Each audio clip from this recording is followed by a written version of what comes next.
Hello, everybody. What is up? What is up? What is up? Welcome to episode number 64, I believe we are up to, of the Super Grapple Bros podcast. Just double checking to make sure I'm right. Yes, it is episode 64. Welcome, everybody. Back from hiatus after a few weeks. It's like the first episode in about 3 weeks, and I'm doing it solo. D-Murph is still doing his ridiculous amount of work for the month. With his new job, which should hopefully be calming down within the next week or two. I was busy the last couple weekends with a few things. I'm going to be busy again next weekend, so we're going to be taking another break for next week. But I'm here this week. Hopefully, we'll both be back the week after. I got a lot to cover, and unfortunately I'm crunched for time today on today's episode, so I'm going to try and just get right into things and just start talking about stuff. We're going to do Super Show predictions. We're going to go into gaming news. We're going to do other stuff. But first, what I want to do is I want to talk about briefly about Hell in a Cell, since we haven't been around a couple weeks. We weren't able to do like a true prediction show or review show. I just caught up with watching Hell in a Cell. Things have been busy with work for me. So I got to watch like bits and pieces over the course of the week, but I had to finish watching it today. It was a good show. It was all right. There were some things I enjoyed. I really I didn't know what was the point of like Jeff Hardy and Randy Orton's match, as far as why that rivalry had to be in a Hell in a Cell, but the match itself was good, and Jeff Hardy needs to stop doing things that are going to get him like killed. He's too old for this kind of stuff. With him going through that table, it was ridiculous. Becky Lynch won the women's championship in a really good match against Charlotte. New Day retained in a match I didn't see because it was on the opener, which apparently was good as well. Ronda Rousey versus Alexa Bliss was decent, full of good psychology. The Raw tag title match was very good between The Shield and McIntyre and Ziggler. What else am I trying to think of? What other matches were on there that I did not think about? There was no U.S. title match. The main event was kind of all right. I didn't really, I don't know if I enjoyed the whole Lesnar thing. I'm personally kind of done with Lesnar being involved with the championship. So to see him come back and just lay waste to everybody was kind of meh. And I wasn't too big on the match itself. It kind of seemed like it lumbered about, and then this McIntyre and Ziggler and Ambrose and Rollins coming out and beating each other up afterwards, it kind of just seemed like paint by numbers kind of thing. It was cool how they both went through the table though. So that was good. AJ Joe, the tap out pin, as Big Stupid pointed out, that was the other big match. That was really, really good. That was a good match. Overall, pretty good pay-per-view. I wouldn't say it was bad at all. I had some complaints. There were some things that didn't exactly wow me. But I wouldn't say any match was really too bad. Wasn't really like bad or poor. So it was a solid event, solid pay-per-view.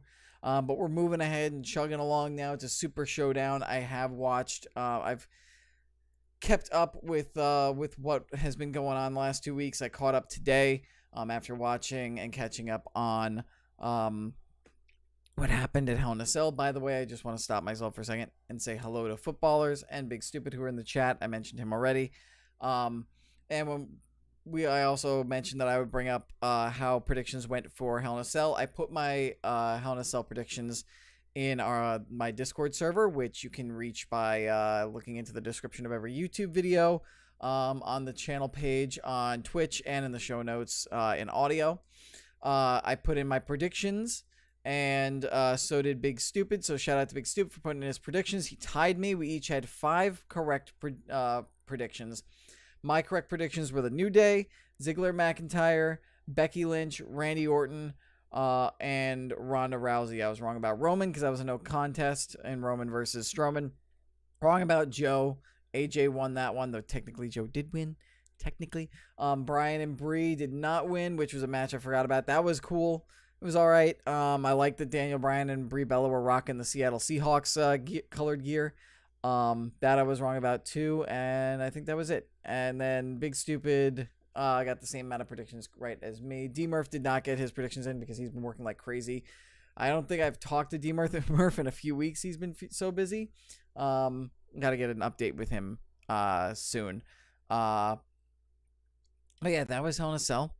But this show I wanted to get into Super Showdown, which is happening next Saturday. I won't be able to watch it live because I'm going to New York Comic Con that day. That's why there isn't going to be a show next week.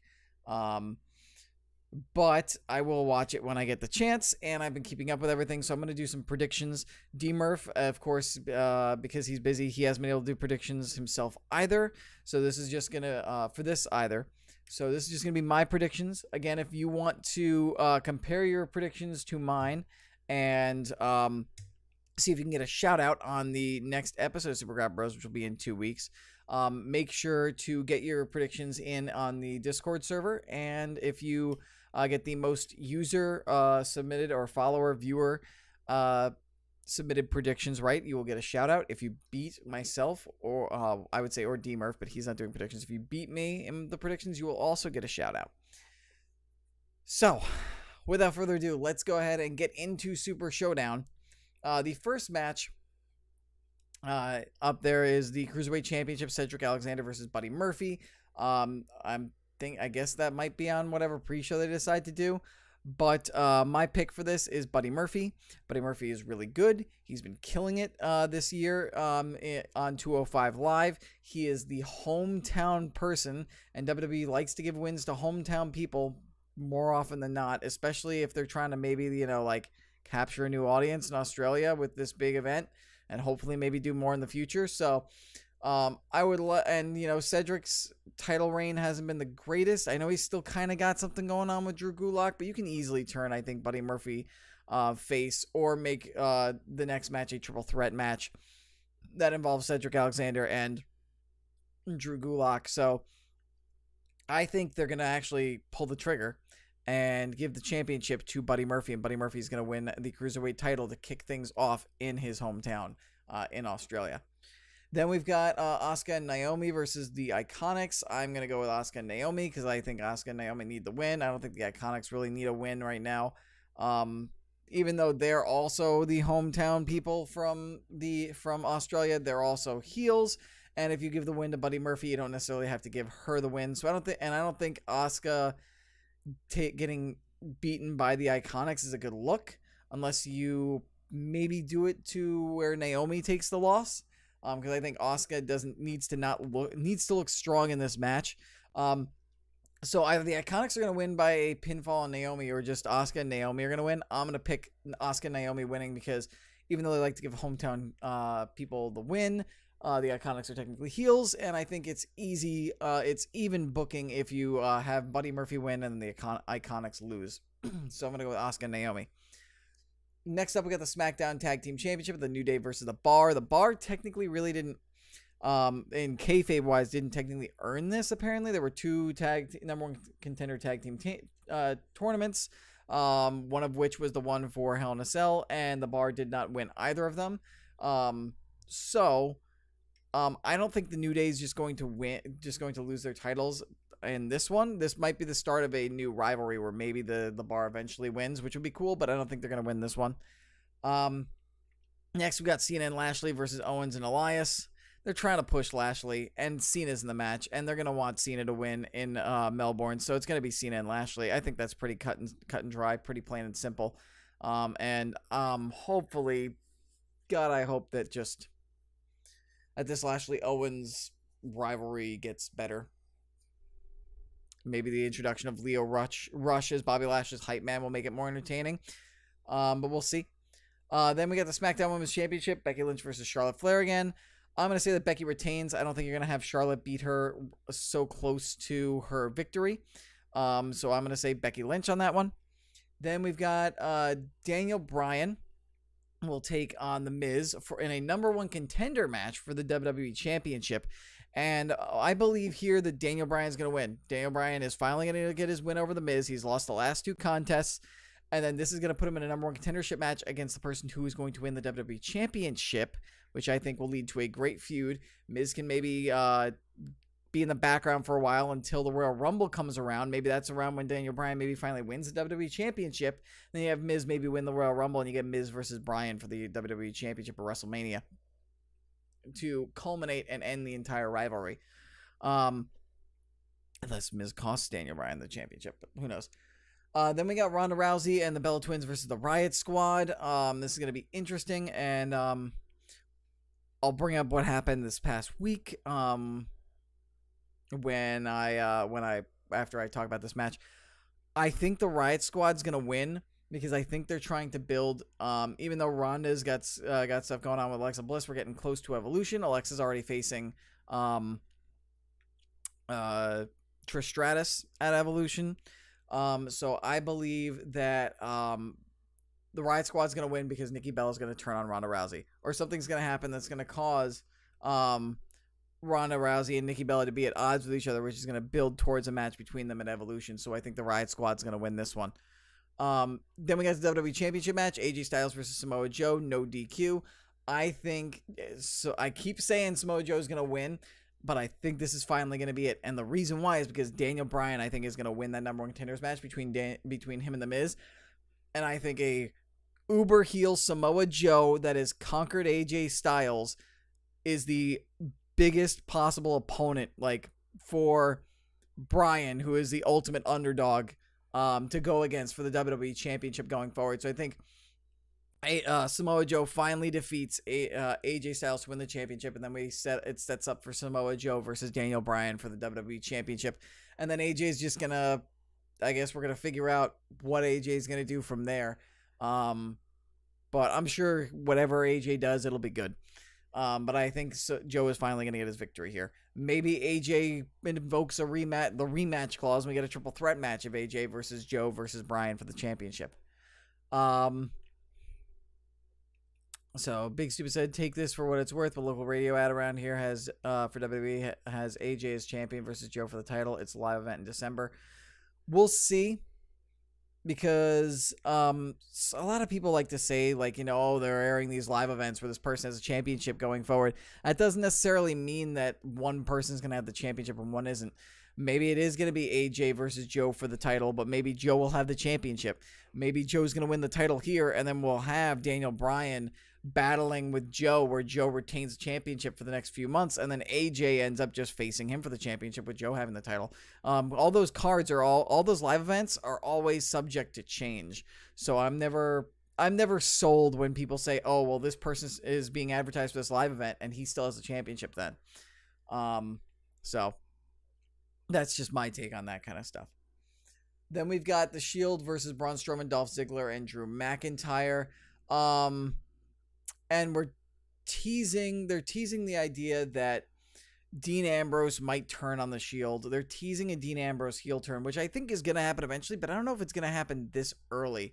And I don't know if they would telegraph it like this early. That said, though, I think maybe there's going to be some sort of miscommunication or something in The Shield, because I think The Shield needs to lose this match. Otherwise, I feel like the rivalry might as well be over. So I think Strowman, Ziggler, and McIntyre are going to win this match. Give Braun more validity to chase the championship, maybe alongside Lesnar. And maybe give some validity to the fact that, like, maybe because Ambrose was down or out for the majority of the match, or because, you know, Rollins or Reigns got angry with Ambrose over something, and the miscommunication. I feel like whatever this is going to do is going to, like, Ambrose's turn is going to come here, but it's going to be another, like, point of, like, it's going to be a point made for Ziggler and McIntyre to say, like, see what happened here at Super Showdown? This is why you shouldn't be with the Shield anymore. So I think that's what's going to happen. I think the Strowman, Ziggler, McIntyre are going to beat the Shield, but it's not going to be because of an Ambrose heel turn. Then we got Triple H versus The Undertaker. Undertaker's going to win. And Shawn Michaels, which I don't want. I really want Shawn Michaels to just stay retired, especially if his match is going to be against The Undertaker, because I don't think their matches, whatever match they have going forward, is going to compare to the classic all-time back-to-back WrestleMania matches they had But it seems like it's an inevitability. It's going to happen. So I'm going to say the Undertaker's going to win, and maybe Shawn Michaels will super kick Undertaker after the fact. We already know that Kane's going to be there. And we already know that coming out of retirement, it's going to be Triple H and Shawn Michaels versus the Undertaker and Kane. And chances are I wouldn't be surprised if Shawn Michaels ends up getting the victory in that tag team match by pinning Kane. So then you get Shawn Michaels versus the Undertaker. It says they're looking to do that at Survivor Series. So yeah, I think Undertaker is beating Triple H in that main event there. So just to recap, for my predictions, we've got Buddy Murphy winning the Cruiserweight Championship over Cedric Alexander. Asuka and Naomi beating the Iconics. The New Day retaining their tag team titles against the Bar. Cena and Lashley defeating Owens and Elias. Becky Lynch retaining her championship against Charlotte. Daniel Bryan winning the number one contendership by defeating The Miz. Rousey and the Bellas having a miscommunication or maybe a betrayal from Nikki on Ronda, allowing the Riot Squad to win that match. Samoa Joe finally winning the WWE Championship against AJ Styles in a no disqualification match. Braun Strowman, Dolph Ziggler, and Drew McIntyre via division and doubt within the Shield ranks getting the victory on that trio, the Hounds of Justice, and then The Undertaker getting a victory on Triple H with perhaps some tomfoolery after the fact involving Kane and Shawn Michaels. So that's what I've got for WWE Super Showdown. Just another reminder, guys. If you have any predictions, make sure to sign up to the Discord server. Again, that is if you're watching this on Twitch, via either live or via VOD, just check the Twitch channel page and you'll find the link there on the channel page. If you're watching this back on YouTube, you can find it in the channel description. And if you're listening to this, you can find it in the show notes. So click on that, join. We have a channel dedicated to feedback and a channel for Super Grapple Bros and a channel dedicated to viewer predictions. So get your predictions in there. Taking predictions until the ringing of the bell, the first match of the event. If your predictions are the most out of all the viewers, you will get a shout out on the next episode. And same goes if you end up doing better than me in the predictions. So that's my take on Super Showdown happening next week. Now I'm going to get into some wrestling. Well, actually, hold on one second. Oh, that's right. We'll transition into the news and we'll lead with this story because Big Stupid asked it. Big Stupid says, can you think of someone who's come back to wrestle and have as many botches as short a time as Brie? It's at least 5 already. What are the 5? List the 5. Because I know that something happened with Miz, and I know the thing about Liv Morgan, which is what I'm going to talk about right now. But what are the other 3? As for the Liv Morgan situation, I watched the video, and that is not entirely Brie's fault. That is, I think that's, honestly, if I'm going to make a judgment, I think that's mostly Liv Morgan's fault, and not so much Brie's, but you could say it's both persons' faults. Because when you watch what happens, the way you take those yes kicks, when you take them, you get hit and you're supposed to just sell and come back to this standing up position. You're not supposed to lean forward because another kick is coming. And Liv Morgan basically sold and slumped forward and put her head forward. And like, you see the kick or two before Brie connects. Liv does the same thing and Brie almost connects with the head because she's got her head so down so far low. You're basically minimizing the target for the person to hit you safely with and leading with your head, which is a dangerous thing to do.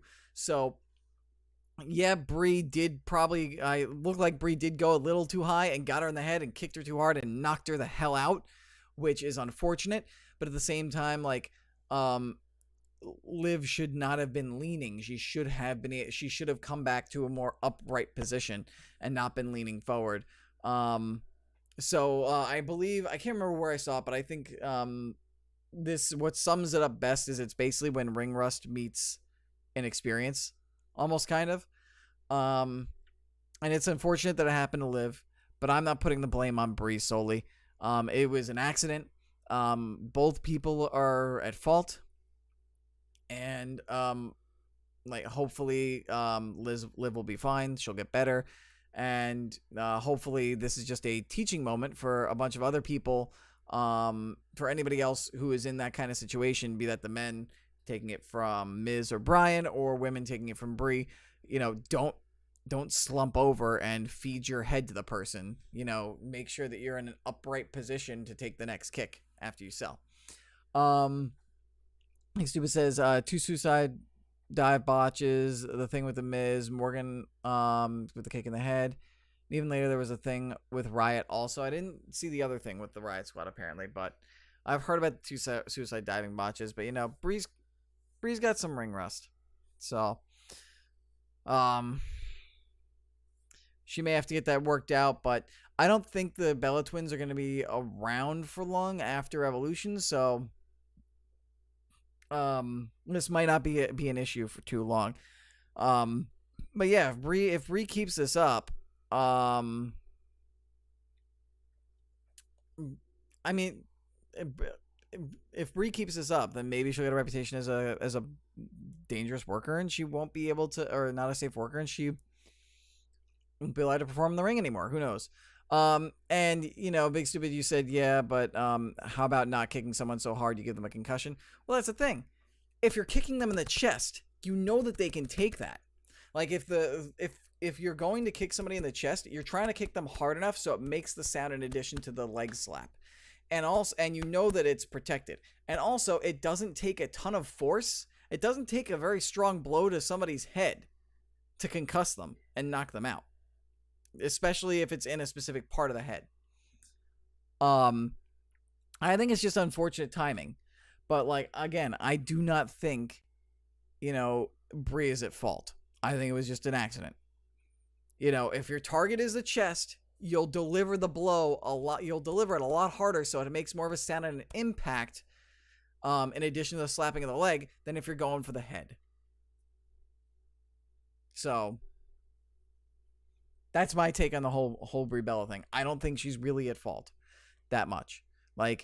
Yeah, maybe she kicked her a little too hard. Yeah, she shouldn't have. Maybe she she probably went a little too high. But Liv Morgan also should not have been leaning her head forward. It's an unfortunate accident. Both sides were at fault. That's my take. But Brie is, building up a fair amount of these kinds of incidents, and maybe it should be looked into. Maybe Brie needs to be a little more mindful of what she's doing going forward. But I don't think that this particular incident was really her fault.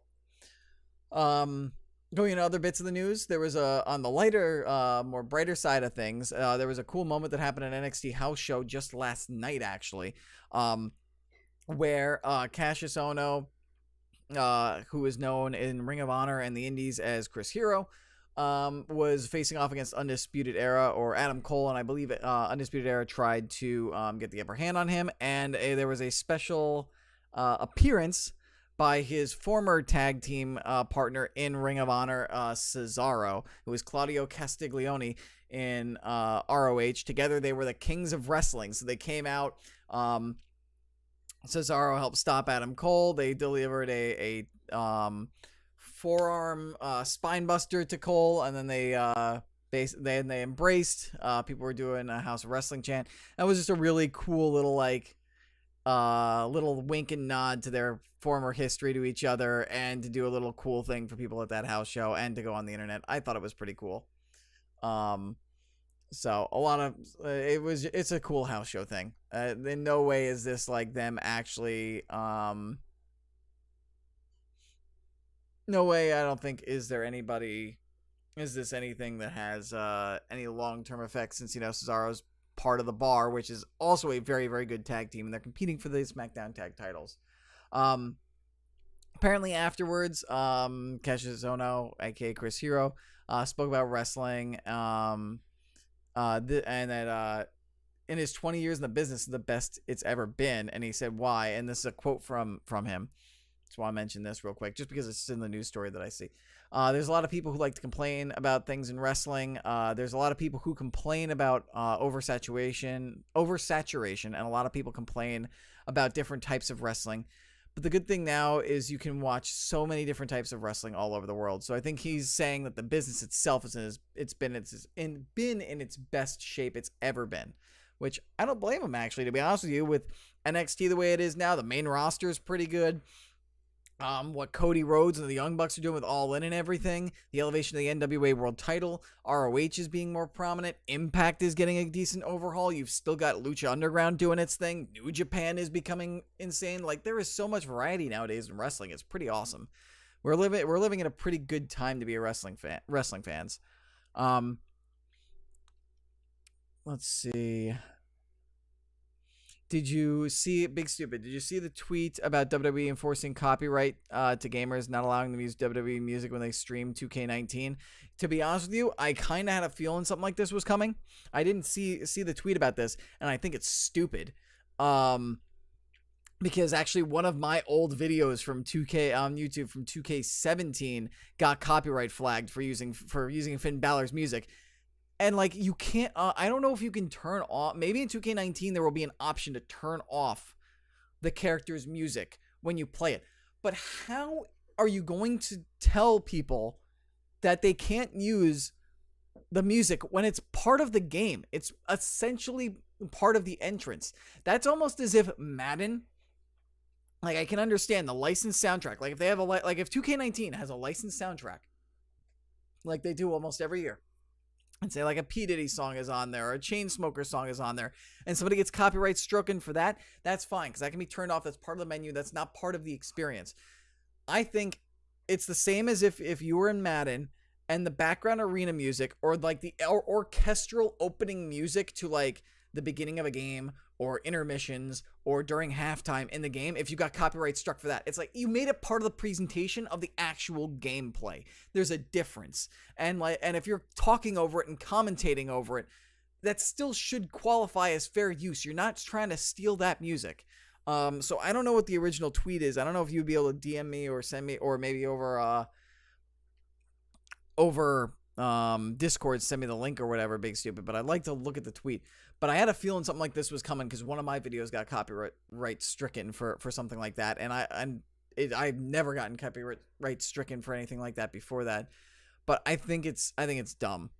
But Big Stupid, like if you were using music for your own personal stream, I get it, but you're playing, yeah, exactly, yeah, you're playing the WWE game. You're playing the WWE game. Like, the music is part of, if you can turn entrance music off, then maybe I can be like, okay, that's fine, that's understandable. Just turn the entrance music off when you're going to stream. Because then in that case, I would actually be much more inclined to maybe turn stuff off. But like, I think it's stupid. Is this something that they're going to enforce on, another question is this something they're going to be enforcing on Twitch or on YouTube or on both? But you said you'll be back. All right, cool. We'll move on from that. Maybe we'll revisit it later. But in my opinion, I think that's dumb. I think that's really dumb because that's part of the experience. It's part of the game. And if you're talking over it and you're commentating it and you're streaming it, that's fair use. You are not trying to steal the music and just play the music. It's not like you're trying to play it as part of your playlist. It's playing because you're doing the entrance. You're watching the entrance part of the game of a player, or that person's music is playing over as like a part of a storyline in like a universe mode or a career mode. Like, that's not something you have control over, that you're knowingly doing just so you could be like, I'm going to play this music and I'm going to be able to get all the benefits from it.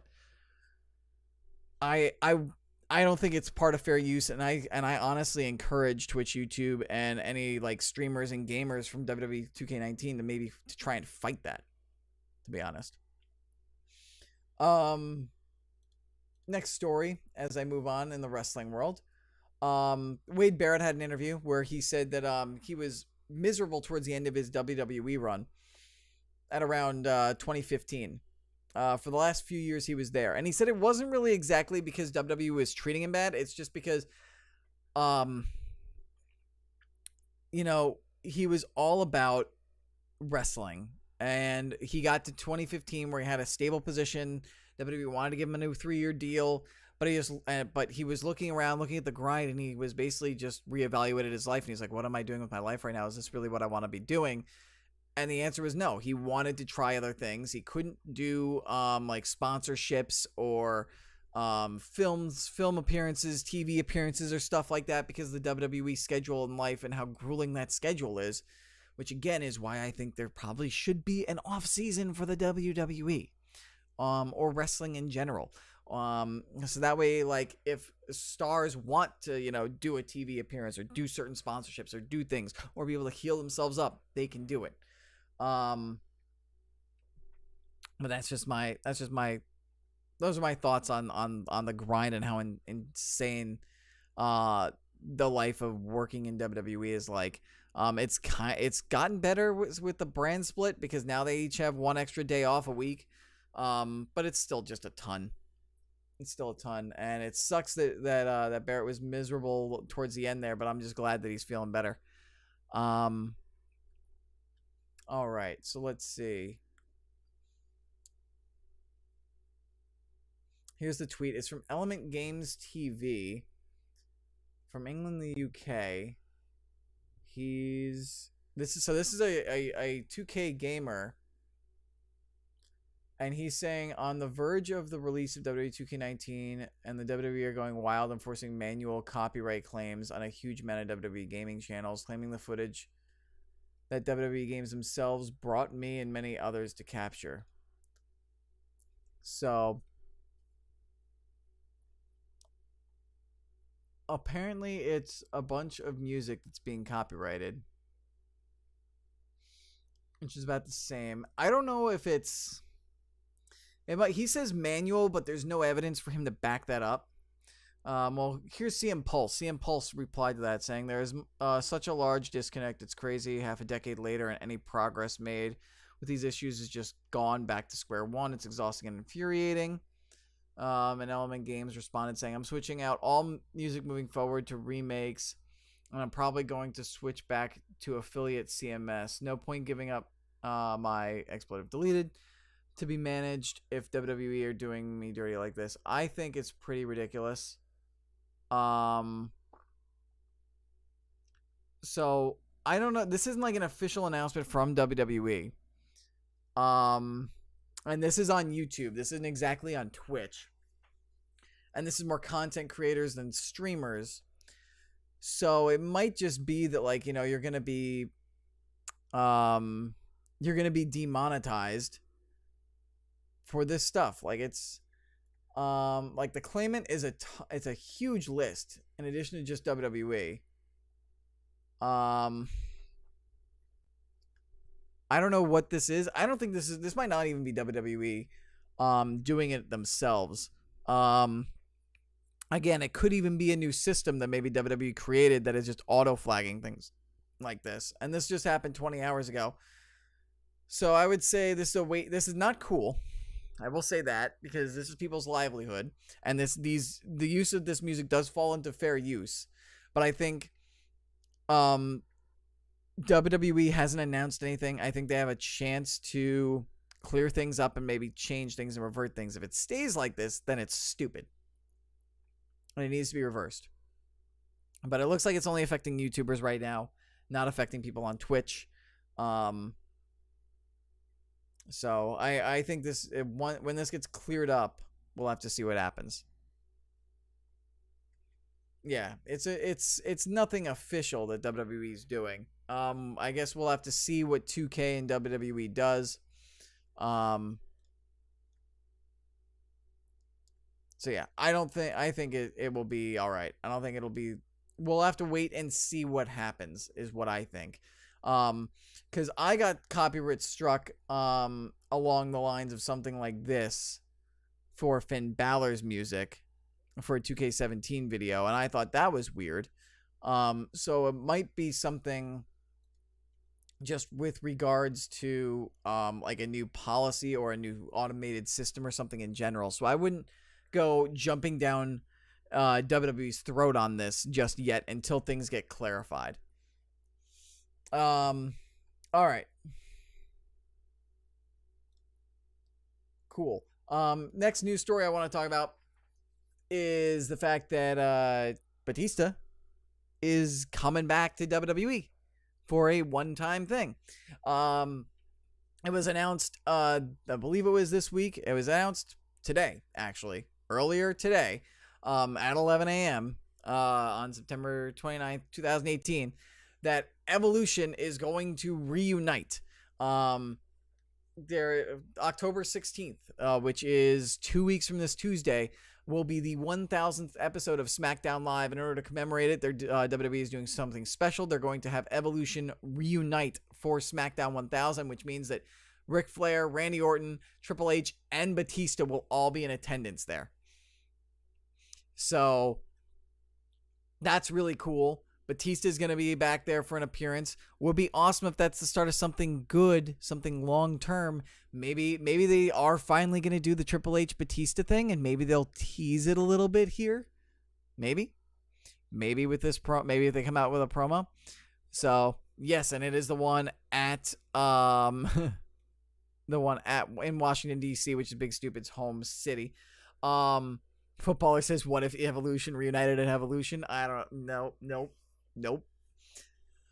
Different kinds of evolutions there. And then a couple other things. I haven't seen this video yet. It was on my list of things to get to, but I didn't get to do it before I recorded the show. Cody Rhodes teased a second All In show in the last All Us video. Rhodes said the following regarding to people asking if there would be another All In.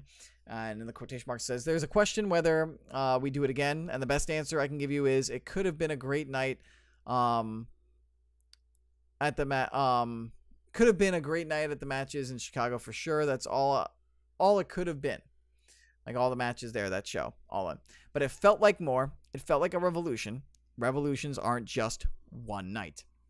Now, I think this is I'm sure there's gonna be, unless WWE throws so much money at Cody the Bucks and Kenny Omega, like the Bullet Club, and says, here is all this money, we're going to shove you like right into the limelight. I'm pretty sure Cody the Bucks and Kenny Omega know that they have something here and that they're just going to keep going until maybe it runs out of steam or becomes a movement or they make their own brand. So I'm sure there's going to be an All In too. The only way I don't see All In 2 happening, like I said, is if WWE throws so much money at Cody, the Bucks, and Omega, and their contracts guarantee them like main roster spots and like title opportunities and stuff like that. They are not going to. I don't think they're going to re-sign with WWE. They're going to see through to make sure that All In number 2 happens. And then I went and talked about the only other big news was the Undertaker and Shawn Michaels stuff, which we already talked about. So that's pretty much going to be it for the wrestling on this episode. We did predictions. We talked about Hell in a Cell, went over some news, and talked about, while doing the predictions, some of the things that have been going on in wrestling over the last week or so. So now I'm going to transition over to the video games portion of the episode of the show. And we're going to start things off with some good news. We've got some good, some bad. As I take a swig of water. We're starting out with some good news. Sony's holdout on crossplay is finally over. With the beginning of Season 6 in Fortnite, Sony has revealed that they have created a cross-platforming service for them to be able to allow players to a beta basically for cross-platform play, which includes support for Fortnite. And here's a quote from, let me see if I can figure it out, PlayStation President and Global CEO John Codera on the matter. He said the first step will be an open beta beginning today for Fortnite, and today being yesterday, Friday, September 28th. I'm trying to find my place again. For Fortnite, that will allow for cross-platform play, progression, and commerce across PlayStation 4, Android, iOS, Nintendo Switch, Xbox One, Microsoft Windows, and Mac operating systems. So this is not just cross-console, it is cross-platform, which involves PC. Everything for Fortnite. We see the beta as an opportunity to conduct thorough testing that ensures cross-platform play is best on PlayStation, while being mindful about the user experience from both a technical and social perspective. So basically, Fortnite got so big that it finally got PlayStation to cave, and we are finally starting with Fortnite, entering into an age of cross-play and cross-platform gaming. Hallelujah. Um, who knows how far this is gonna go? Sony has said that they are looking into doing this for more games, if I recall correctly. Um, and then if I'm looking at the latest update here from PlayStation Blogcast, Sean Layton, who is the chief executive at SIE Worldwide Studios, discussed the beta and cross-console play. He said that it was, quote, not about flipping a switch. It's very multidimensional. It took longer than I would have wanted, but it took as long as it had to. Layden said the following. This story is from Polygon, by the way. Layden said the following beta, he expects the PS4. That following the beta, he expects PS4 will see other games supporting cross-console play. Quote, I think certainly once we can prove this is holding together, sturdy and well, I would anticipate seeing other games in the service. So it looks like we are going to be getting other games doing cross-platform with PS4, which, hallelujah, because I know as a Destiny fan myself, it's been hard with the way that the Destiny grind is to be able to play on different platforms and to be able to just have my characters on one platform and maybe just use my PC characters and play with my girlfriend on PS4 and play with my PS4 characters, maybe with my clanmates on PC, play with my other clanmates who are on PC. I have friends of mine who played the original Destiny on Xbox who may still play Destiny 2 on Xbox. I would love to play with them Games like Rocket League have also been talked about maybe they should do cross-platform for that. People have mentioned Overwatch. I mean, granted, you would probably have to opt in on PC there because of the difference in skill, but across Xbox and PlayStation 4, that would be awesome. Just the possibilities are endless. With Red Dead Redemption 2 coming out and Red Dead Online going to be a big thing, that would be huge for cross-platform. And it's great to finally be able to pick the platform and console of choice that you want. I don't think this is going to hurt people's I don't think this is going to hurt people wanting to buy games on certain consoles. Now, if anything, I think this is going to encourage people to buy games because they know even if their friends are going to buy it on a different console, they can play with them on this different console. And there seems to be a rise in the game industry in exclusives on both the PlayStation, especially on the Xbox side, which I think is going to lead to people still wanting to buy their individual consoles. Each individual console has systems beyond just the games that it has available to it that makes it like exclusive and unique. So I think this is going to be this is a great thing, I think, for gaming. And finally, people don't have to worry about what platform they're going to be buying their game on or what console they're going to buy when a new console comes out, because cross-platform play will be a thing. No longer do you have to worry, oh, my friend wants to get the new Xbox, but I want to get the new PlayStation, but that means we won't be able to play games together. Now you don't have to worry. You'd be like, okay, now both of us don't have to get an Xbox or get a PlayStation. We can buy separate consoles and, still play together. For example, like sports games is another big thing. How many people would love to be able to play cross-platform Madden on PC and Xbox? I have friends of mine who, in the previous console generation, I bought all my sports games on Xbox. So I've got friends of mine who have Xbox Ones who still would play Madden or play FIFA or play NHL, and it's a shame that I can't play with them because I have other friends that I like to play those things on PlayStation with. So, just great story, great news. I am excited for what's going to come in the future as a result of this. While we're on PlayStation, Sony also revealed yesterday that there will be no PlayStation Experience PSX conference this year. They simply said, while we're making progress on these games, we don't have enough to show off to be able to do a full-blown convention type experience like we have in the past, so we're not going to do it. We're going to skip it this year, which is funny because this week Xbox announced their own version of PSX, which they called XO18, which is Xbox One 2018 in Mexico City, which is going to be that kind of event, but for Xbox. And that's going to be taking place on November 10th to 11th, so that'll be interesting. It's funny because PlayStation had it for all these years and Xbox hasn't had one, and now PlayStation decides they're not going to do one just before, just after Xbox says that they're finally going to do one. And then moving on from that, Fortnite. We're going to talk about some Fortnite because Season 6 came out, and Kevin, the cube that went into Loot Lake, has risen out of Loot Lake, lifted the house out of Loot Lake, and there are now all these new little areas, like dark areas, with these glyphs on them that look like what's on Kevin. We have entered Season 6. The map has been changed once again. We are entering the spooky Halloween season. There is now a day-night cycle, so you can play games at night, giving it a spooky Halloween-y feel. There are whole new skins, including a female character. Oh god, I cannot recall her name, but she basically starts out in a white tank top and eventually gets cowboy gear until she has like a full duster and everything, and a 10-gallon hat and a bandana around her face. And then we also have the level 100 skin is this regular dude who eventually transitions into a werewolf. Calamity, yes, like Calamity Jane. We also have the introduction. There's other skins that are like Halloween-esque. There's somebody with like a Tomato Town or Tomato Temple like hat with a hood over them. There's somebody in a Little Red Riding Hood outfit. There's somebody as a metal, almost Daft Punkish llama DJ.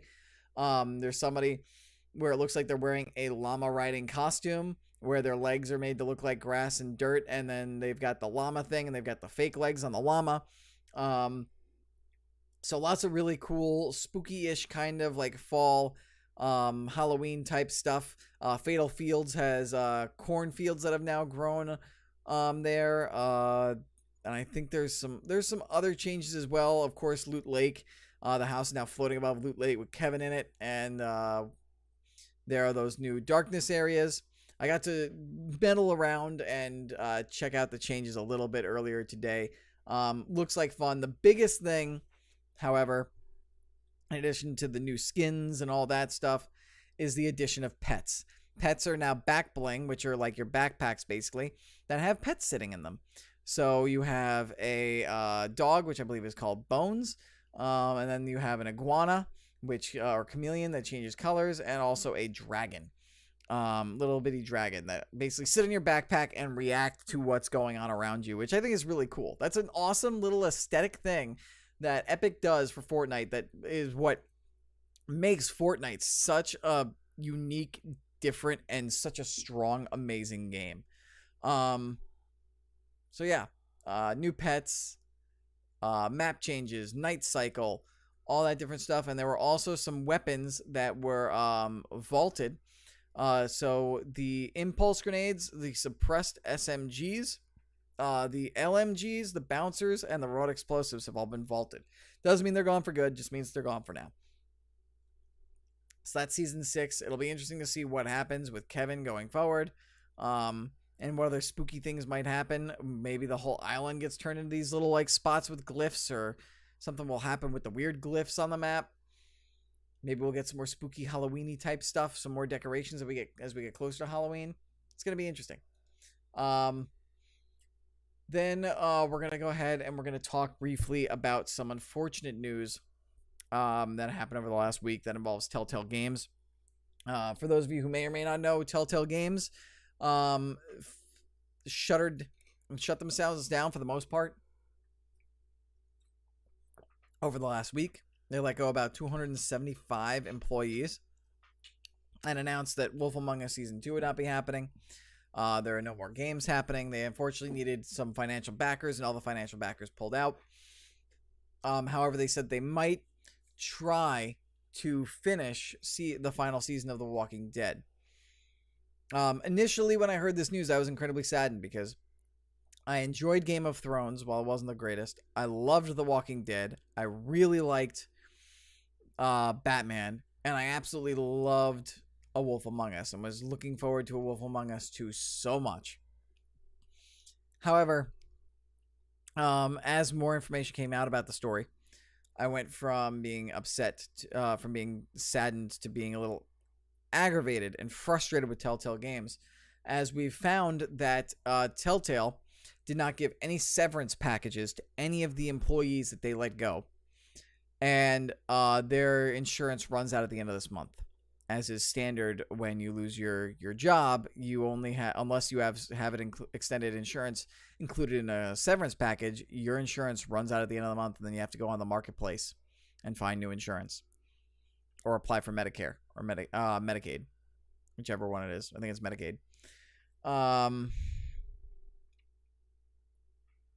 However, because they did this, there has been a class action lawsuit filed against Telltale Games by a former employee, Vernie Roberts.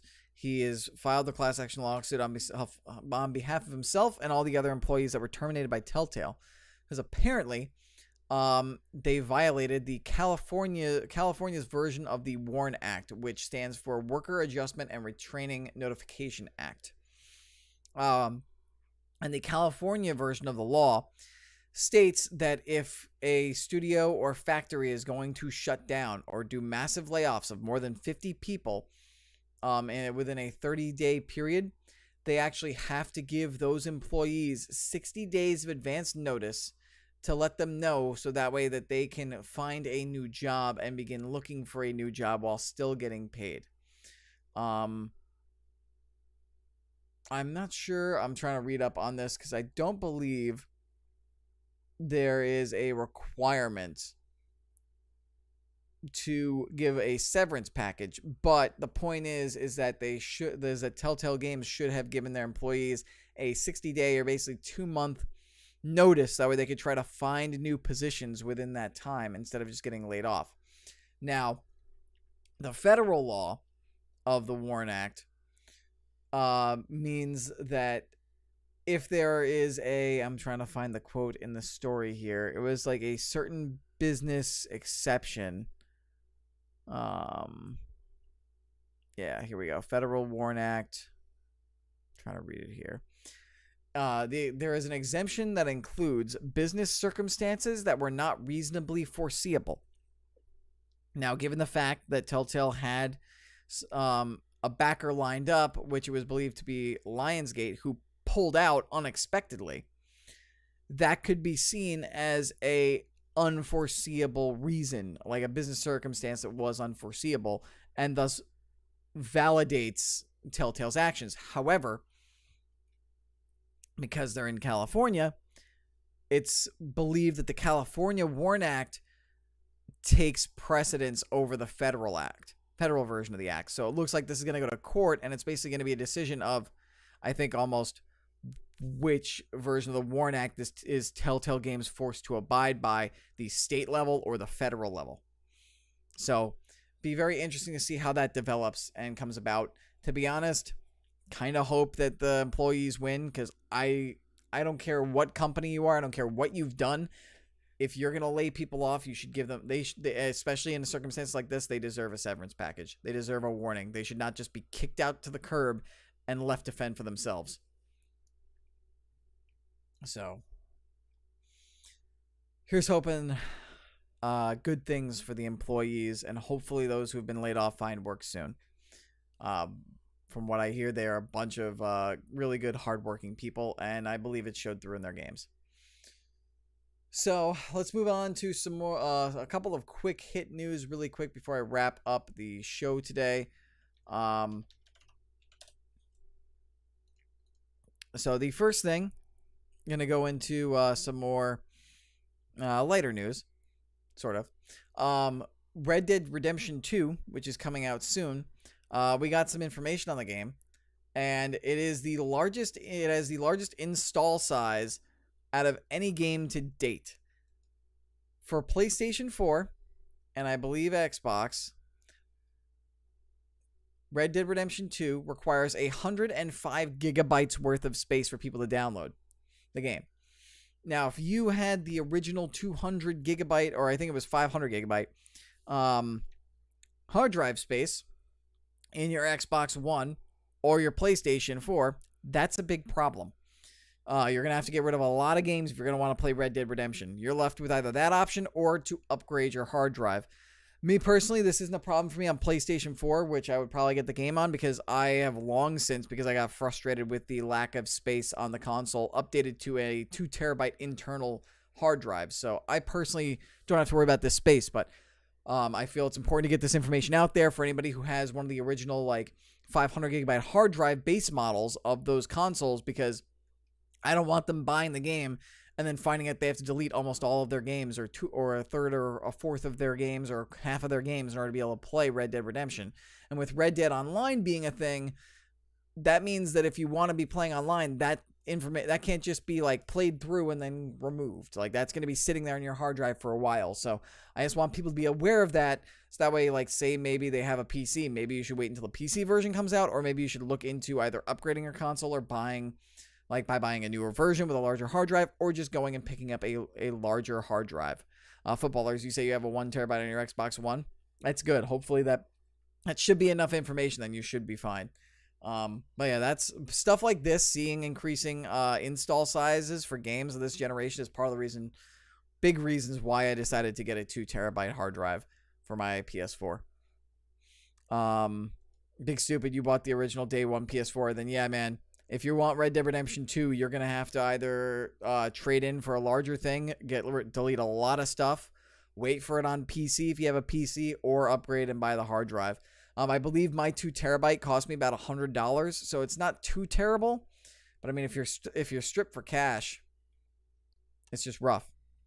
But you just gotta weigh in at this point. Like, how bad do I want Red Dead Redemption? How many games can I fit in there in addition to that? How much would it cost me to upgrade to maybe a PS4 Pro? And what is that compared to being able to pay $50 to $100 for a 1 to 2 terabyte hard drive? So, that's the new news on Red Dead Redemption. For Dragon Ball FighterZ, if this tab wants to close, there we go.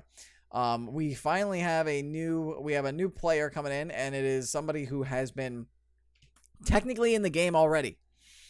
Android 17 is joining Dragon Ball FighterZ, the MVP of the Tournament of Power from Dragon Ball Super. Is getting his own character. He was previously a support character for Android 18, but I guess it was all part of the plan for Dragon Ball FighterZ to wait until the Tournament Power arc was done and then design 17 as his own player.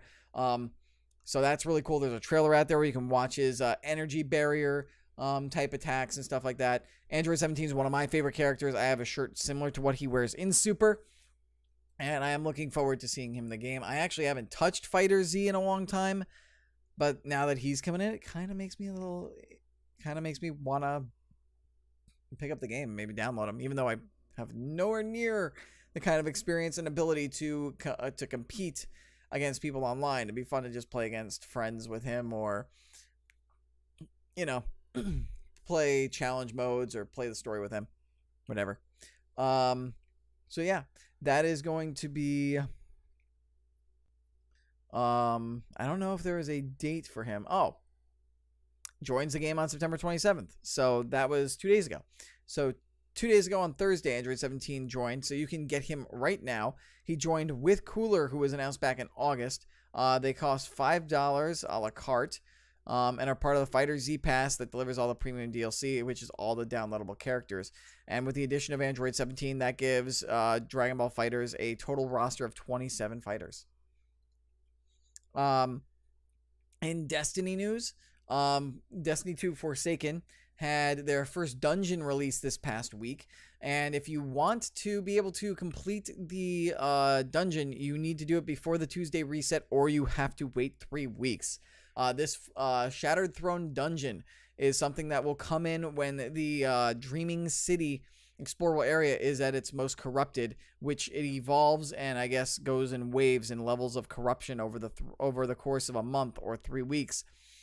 So this will be rotated in and only accessible every 3 weeks. The light level requirement is very high. It is very high end game raid type of requirements. I believe it's like 560 or 570 required to go in, and I think you need to be recommended a 590 to complete the final part of the dungeon. So if you're not powerful enough, just make sure that you're powerful enough in 3 weeks. The unfortunate thing about this is that if you want to get the quest for the Wish Ender exotic bow, you have to beat the dungeon. So you won't have access to be able to attempt to get that for another 3 weeks if you can't complete it. So the Shattered Throne, based on the rotating schedule, Polygon figured out the Shattered Throne after this week will become available the week of October 16th. which is the date of SmackDown 1000, by the way, and then the week of November 6th after that. And then the final piece of news I wanted to bring up is that PlayStation Plus revealed their October games, which include Master Reboot, The Bridge, Rocket Bros 2, Evolution, 2064, Read Only Memories, and the big ones are Laser League and fitting for the month of October, and a very fun game if you get the chance. I have it on PC. I might pick it up on PlayStation 4 now if I don't have it already. Friday the 13th, the game. That came out last year. It's a little buggy, but it's entertaining. It's fun. It's actually a blast to play with friends and jump, or even just random people and jump in there and pretend to role play, pretend to be like different characters stuck as a teenagers, role playing as Jason. I had a lot of fun, as you guys remember last year. Unfortunately, I don't know if I saved any of the. I'm not sure if I saved any of the clips or any of my streams where I played Friday the 13th, but if I did, go back and check it out. It's a blast. It's fun. I highly recommend you try it out.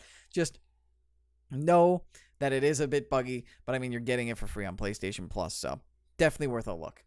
And with that, guys, that is going to do it for this episode of Super Grapple Bros, episode 64 of the Super Grapple Bros podcast. I want to thank you all so much for coming and checking in, watching, or listening if you do. Again, next week there will be no episode as D-Murph, he may or may not still be toiling away, but I will be at New York Comic Con with the girlfriend next weekend, so there won't be an episode next week. Hopefully the week after, D-Murph and myself will both be back for a episode, and we'll be able to talk about Super Showdown. Don't forget that you can watch this live and participate in the chat, as well as watch it back in VOD on Twitch at twitch.tv/L_Murpho. You can watch this back in VOD as well on my YouTube channel at twitch.tv/RealLMurpho. You can listen to the podcast as well at by searching Super Grapple Bros on Apple Podcasts, SoundCloud, Google Play, and lots of other places where podcasts are found. Do not forget to rate, review, and subscribe. Ratings help us get officially rated as a podcast on Apple Podcasts and allows more people to find us, so we appreciate it. Do not as well forget to like, share, and subscribe, and comment on YouTube as well. You can find me on Twitter at L_Murpho. DMurph is DMurph_42. We like to tweet whenever we go live.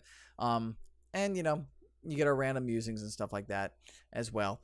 Do not forget to also check out the Discord server in order to get in your predictions for Super Showdown, as well as engage in discussion. If you have any feedback, you know, comments, questions, trivia, anything like that, make sure to let us know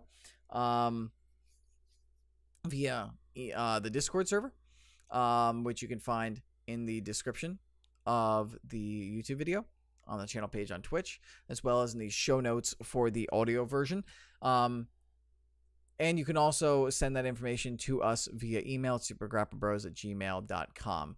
Thank you to Big Stoop, by the way, who sent a 100-bit cheer. You can say D-Murph defending, but he really hasn't defended. He's been working like crazy, which I understand, but he wasn't here for Hell in a Cell to do predictions there, and he's not here for a Super Showdown. So he is very much being the Brock Lesnar. I mean, I guess I shouldn't be saying I'm the Roman Reigns because it might get me booed, but I am the Roman Reigns in this situation. I've been here all the time, constantly. I took a little bit of a hiatus, a little bit of a break when I need to, but I am here more than him. I do all the predictions. Hashtag should be champ. Hashtag should be champ. Hashtag real champ. But anyway, guys, that's going to do it. I got a fruit fly flying around. That's going to do it for this episode of the podcast. Next week again, be gone. But when I come back as well, WWE 2K19 will have come out. So there will be updates on WWE 2K19. Talks about how that is. I'm sure D-Murph will have played it. I might pick it up and play it because the career mode looks pretty good. Maybe I'll stream it. But we'll see. I'm going to wait until reviews come out for it and everything. But I'm going to get out of here. I'm just trying to delay while looking for while looking for a kayfabe news article of the week because I didn't do it ahead of time. Think stupid. I'm here all the time except the last 2 weeks and next week. Shh. Still more, but still more than him. Still more than him. All right, guys. So before we take off, here's your kayfabe news article of the week. Want to feel old? Lita and Kane's baby would be 14 now if Snitsky hadn't punted it. That actually does make me feel old, to be honest, though. That was 14 years ago. Good God. All right, guys. Thanks for everything. See you in a couple weeks. Take care. Peace, deuces, deucey deuce. Laters. Bye-bye now. Bye-bye now. Shut up and sit down.